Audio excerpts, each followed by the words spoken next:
첫 번째 파트로 10월 15일에 나온 주택시장 안정화 대책에 대해서 이야기해보고자 합니다. 이번이 이제 세 번째 대책이죠. 6월 27일 한번 나왔고, 그 다음에 9월 7일, 그리고 이제 10월 15일에서 세 번째 대책입니다. 9월 7일에는 공급 물량을 늘린다. 이게 이제 주였고, 10월 15일자 나온 대책이 가장 파급력이 큰 대책이라고 볼 수 있겠습니다. 규제 지역이 묶이면 이제 크게 세 가지가 움직입니다. 청대세, 청약 조건이 바뀌고요. 청약 조건에는 뭐 청약 1순위 조건, 전매 조건 이런 부분이 있을 거고요. 그리고 대출 바뀌죠. 그리고 세금 바뀌죠. 이 세 가지 파트가 다 각각의 전문가분들이 활동하고 계시니까 그런 부분은 참고해 주시면 좋겠습니다.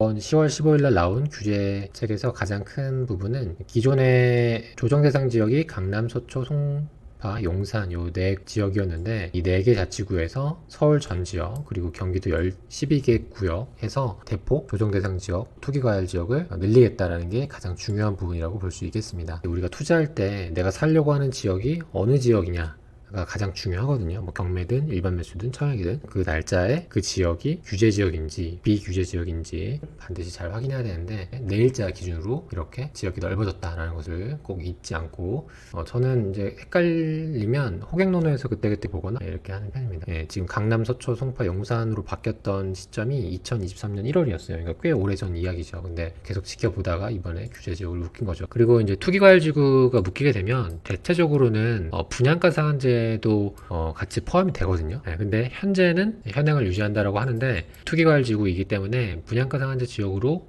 포함이 될 수 있습니다. 미리 예상을 해볼 수 있는 거죠. 과거에는 뭐 과천이나 지역들이 시세보다 저렴한 경우가 많았잖아요. 이 부분도 우리가 미리 준비를 해둘 필요가 있겠습니다. 지도로 보면 이렇습니다. 지금 기존의 이 녹색 표시가 원래 규제 지역, 용산, 서초, 강남, 송파였고 이번에 규제 지역이 이렇게 한 번에 넓어졌죠. 과거에는 이렇게 좀 단계 갔었거든요. 예를 들어서 과천까지 가고 내지는 마영성까지 가고 이렇게 단계별로 넓혔는데 이번에는 한 번에 스텝 2, 스텝 3까지 확장해서 규제를 한 걸 볼 수 있어요. 지난 장 2021년, 2020년 이때 장에는 어떤 패턴이 있었냐면 단계별로 묶다 보니까 예를 들어서 마포까지 묶으면 옆에 있는 강서가 뛰고 강서를 묶으면 옆에 있는 일산이 뛰고 일산을 묶으면 김포가 뛰고 파주가 뛰고 이런 패턴이었거든요. 그 당시에 그럴 수 있었던 것 중에 하나가 대출이 많이 나오고 또 취득세 중과가 안 되다 보니까 개인 명의, 법인 명의 이로 인해서 조금 더 거래 활성화가 이루어졌죠. 그리고 매매가도 지금보다는 훨씬 더 낮았었고 이런 규제 지역에서 묶이지 않은 지역들 구리든 뭐 동탄이든 부천이든 뭐 일산이든 이런 지역이 반사이익을 얻을 수도 있지 않겠냐라는 의견을 펼치는 분도 있을 수 있겠지만 하남이나 뭐 노도강이나 뭐 구로나 이런 지역도 사실 거의 안 올랐거든요. 이제 꿈틀꿈틀할 때 미리 이제 예방주사를 놓은 거란 말이죠.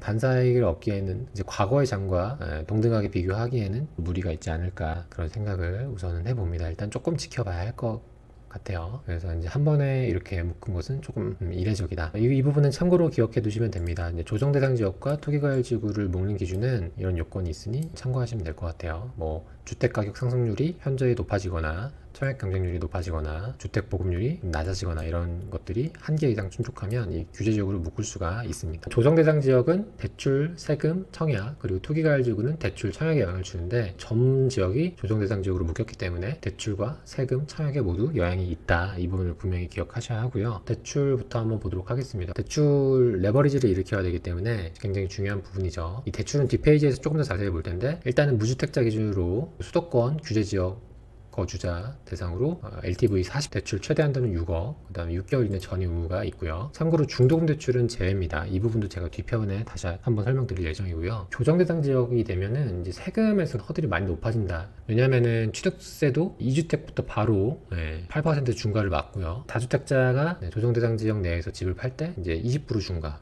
3주택 이상은 30% 중과 이렇게 되기 때문에 과거에 그래서 양도세 상담을 포기하신 내려놓으신 그 세무사분들도 굉장히 많았거든요.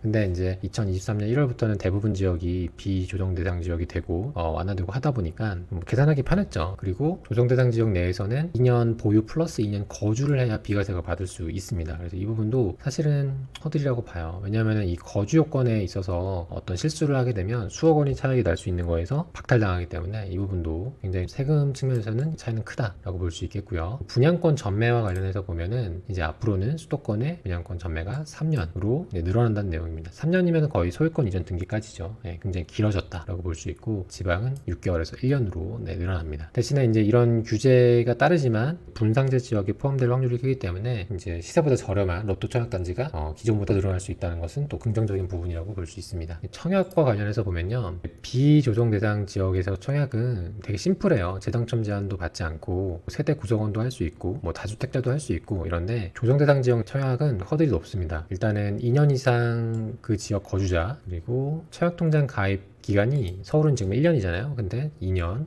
그리고 세대 주여야 되고 세대 구성원에 당첨 이력이 없어야 합니다. 규제 지역에서는 60제곱미터 이하에서는 가점제 40, 추첨제 60, 그 다음에 60에서 85제곱미터 사이는 가점제 70, 추첨제 30, 이렇게 보시면 되겠습니다. 청약을 하실 때 많이 주의를 하셔야 된다, 이 부분을 말씀드리고 싶고요. 그리고 전매 제한이 길어지기 때문에 더더욱 이제 자금에 대한 부분도 우리가 신경 쓸 부분이 되었다. 하지만 주변 시세보다 싸게 살 수 있고, 또 자금에 여유가 있는 분들이라면 반대로 또 기회가 될 수 있다. 이게 모든 어떤 변화에는 누군가한테는 기회가 될 수 있는 어떤 순간이 되거든요. 쭉 들어보시고 과연 이번 정책이 나한테 어떤 부분은 유리하고 어떤 부분은 불리할지 잘 정리를 해보시면 좋겠습니다.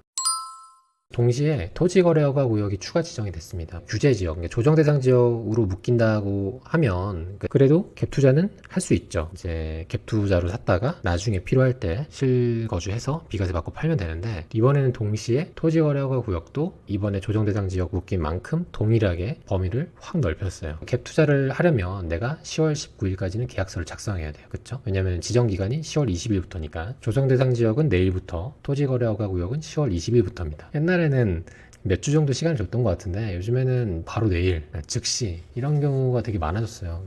그래서 오늘은 심지어 제 수강생분이 신혼여행 갔는데 저한테 메일을 준 거예요. 긴급으로 해서.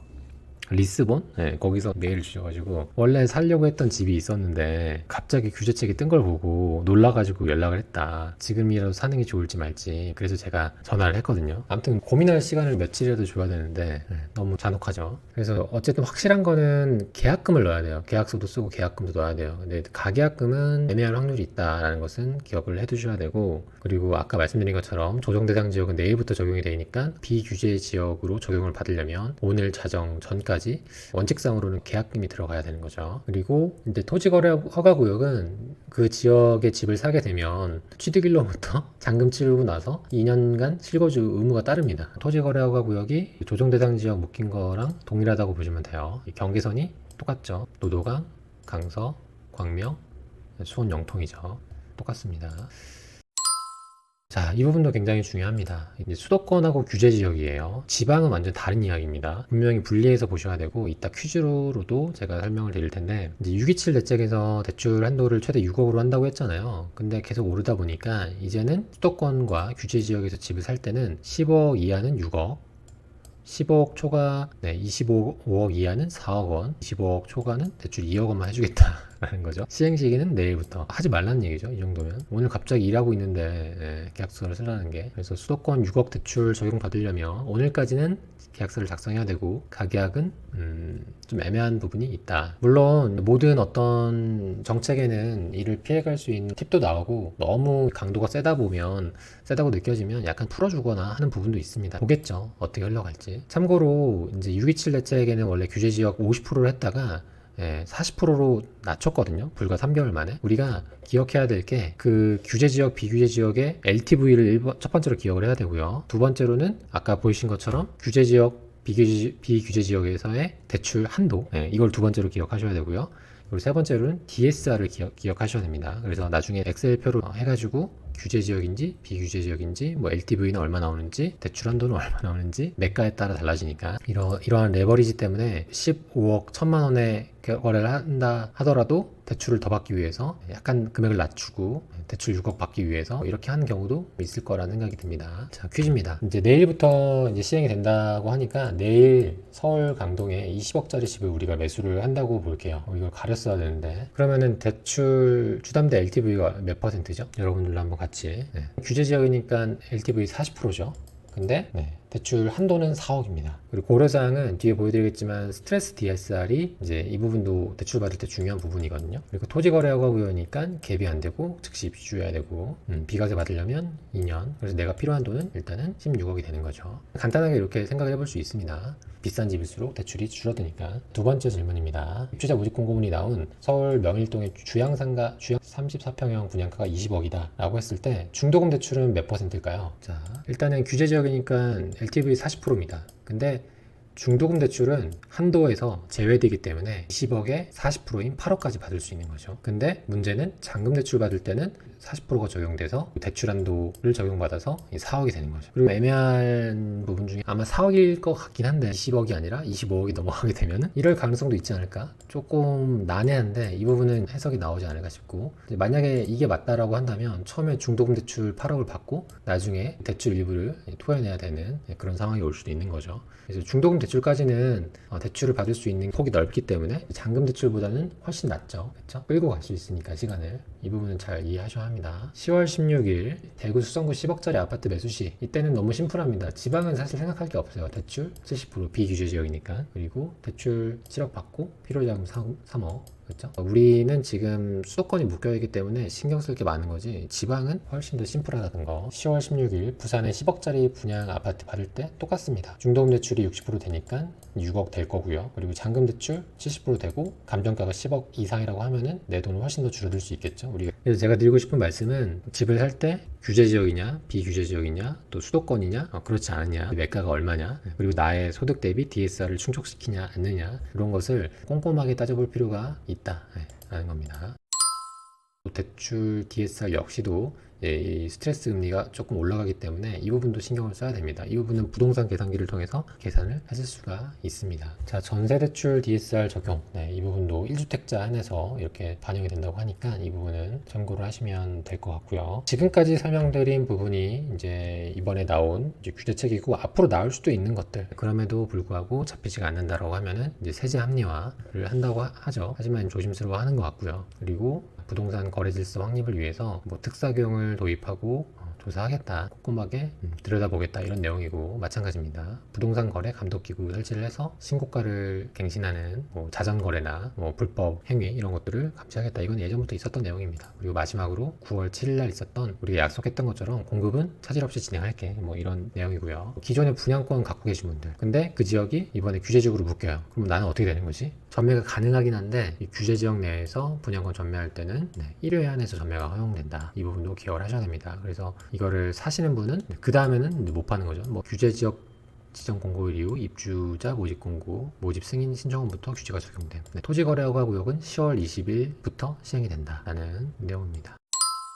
마지막으로 정리를 해보면 10월 15일 부동산 대책으로 인해서 꽤 많은 부분이 바뀌게 됐습니다. 서울 전 지역 플러스 12개 구역이 규제지역으로 묶이면서 대출, 세금, 분양권 전매, 청약, 정비사업 이런 부분이 전체적으로 조금 더 타이트해졌다라는 부분을 기억하셔야 되고, 이런 내용들이 사실은 내가 지금은 아는 것 같지만 확실히 이해하고 있는 것 같지만 시간이 지나면은 혼동되기도 하고 까먹거든요. 그래서 한켠에 출력하셔가지고 모아두시거나 아니면 파일 어디 폴더에 저장해 두시거나 그래서 그때그때 열어봐야 합니다. 뭐 나중에 그 블로그로 찾아보려고 하면은 되게 헷갈려요. 참고로 호객노노에서 아마 내일 반영이 될 텐데 정책에서 여기 규제 누르면 반영이 됐네요.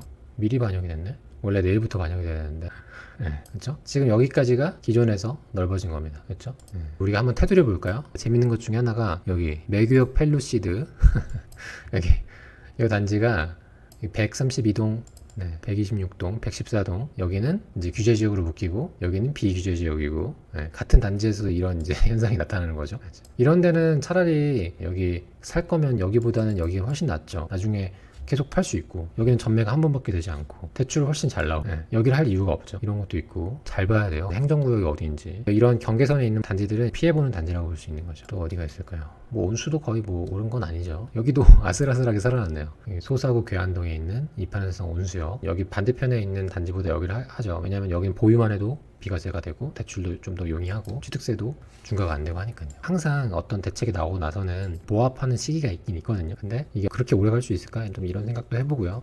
일단 분위기를 봐야 할 것 같고, 우리는 이제 청약과 관련해서 공부하시는 분이 많다 보니까 지방에 시선을 돌려서 투자하는 분도 나오지 않을까. 지방은 대출 규제도 없고 전매도 자유롭고 하다 보니까 대구나 부산의 분위기도 조금씩 살아나고 있는 부분도 있어서 반사이익을 얻을 수 있지 않을까 생각이 들고요. 규제 지역의 분상지역까지 묶인다면 여기서 가장 크게 얻고 플러스 지방에서 할 수 있지 않을까 싶은데, 예전 뭐 2020년, 2021년에 있었던 것처럼 뭐 오피스텔이나 생수기나 지산이 뜨지는 않을 것 같아요. 예, 그때랑은 완벽 조금 차이가 있다 보니까 다르게 흘러가지 않을까. 내일부터 조정대상 지역 묶이고 20일부터 토지거래 허가구역 묶이고 하니까요. 이 부분 염두에 두셔가지고 합리적인 선택하시길 바라겠습니다.